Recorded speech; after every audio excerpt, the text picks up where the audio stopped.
Will the Feds raise interest rates? Let's have a look. Hello everyone, Florian.heise here and welcome to another episode of Heise Says US. Will the Feds raise interest rates? Let's have a look at this article from Reuters which is discussing it.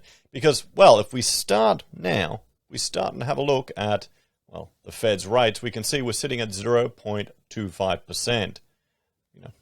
Still significantly higher than what we have here in Australia, but still a joke. Okay, still an utter joke. We can see how they've tried to normalize rates, and they didn't quite succeed at that, did they? So let's have a look. Fed officials say tapering is near, advancing discussion of a rate hike. And my understanding is that led to some fear in some of the markets, particularly precious metals. So, two Federal Reserve officials said on Monday that the US economy is growing rapidly, and that while the labour market still has room for improvement, inflation is already at a level that could satisfy one leg of a key test for the beginning of interest rate hikes. The Atlanta Federal Reserve President, Referral, said he is eyeing the fourth quarter for the start of a bond purchase taper, but is open to an even earlier start if the job market keeps up its recent torrid pace of improvement. Moreover, he and Richmond Fed President Tom Barkin both said they believe inflation was already achieved the Fed's 2% threshold according to their separate assessments. That is one of the two requirements to be met before rate hikes can be considered. Their remarks are a sign that the Fed officials hold discussions about how and when to taper their asset purchases. They are also getting more detailed in their debate about what it will take to satisfy the Fed's inflation target under the new framework. Bostic, who has already penciled in late 2022 for the start of rate hikes, pointed to the 5-year annual average for the Core Personal Consumption Expenditure Index, or the Core PCE inflation, which by his calculation reached 2% in May. There are many reasons to think that we may be at the goal target right now, Bostic told reporters, but he said the committee has yet to agree on the metrics it will use to measure that progress, something policymakers will need to discuss. Barkin said high inflation seen this year may have satisfied one of the Fed's benchmarks for raising rates, though there is still room for the job market to heal before rates should rise. Under the Fed's current policy guidelines, rates will rise when inflation hits 2%, which I think you can argue it already has, and it looks like it's going to be sustained there, Barkin said at the Roanoke Regional Chamber of Commerce in Virginia.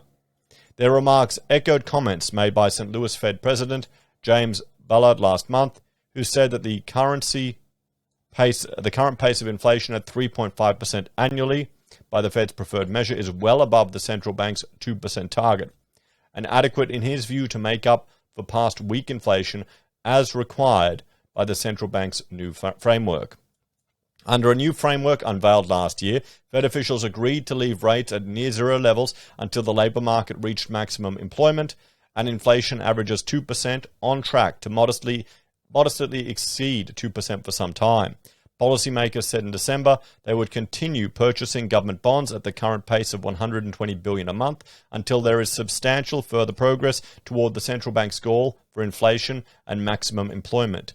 With the elevated inflation levels reached during the pandemic, Bostic said the Fed has effectively achieved the substantial further progress goal for inflation. More progress is still needed in the labour market, but the goal could be accomplished after another month or two of strong job improvement, Bostic said. That puts the Fed on a path to begin trimming purchases between October and December, or sooner, as it gains in August are stronger than expected, he said.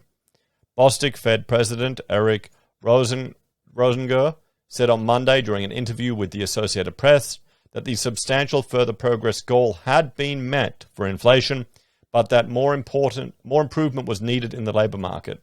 He said the tapering standard for employment could potentially be met by September.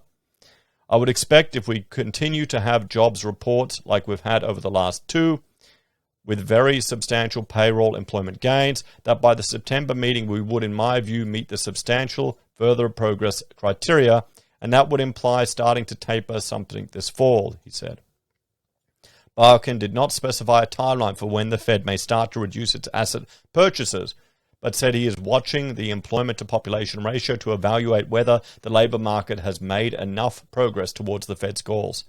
In terms of how to structure the tapering, Bostic said he supports a balanced approach that reduces mortgage-backed security and Treasury securities at the same rate.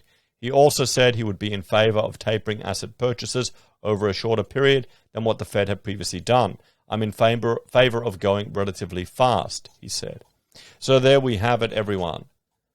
Potentially rate hikes and tapering of the Fed's purchasing. What do you think? Do you think it's actually possible, or is it just a pipe dream of the Fed?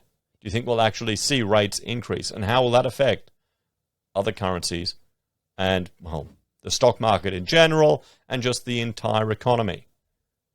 We'll have to see. What's the solution to all of this, everyone? Well, it's really simple. Wait and see. We don't know. The Fed can promise whatever they want. They can say whatever they want. They could just say certain things to try and manipulate and nudge the market. We'll have to watch to see how the market will respond. As always, thank you for watching. Like, share, and subscribe to the channel. Let me know your thoughts and opinions on this one in the comments down below. If you're a fan and enjoy the content I create here, there are a few ways you can support us. You can join us on YouTube or Patreon. Sign up for Self-Wealth or Stake. Use our affiliate links at Amazon, eBay, Independent Reserve, or Aussie Broadband. Buy a merch at Heise Says. Use Gold Pass or support us via PayPal. Take care, and I'll see you all next time. Goodbye.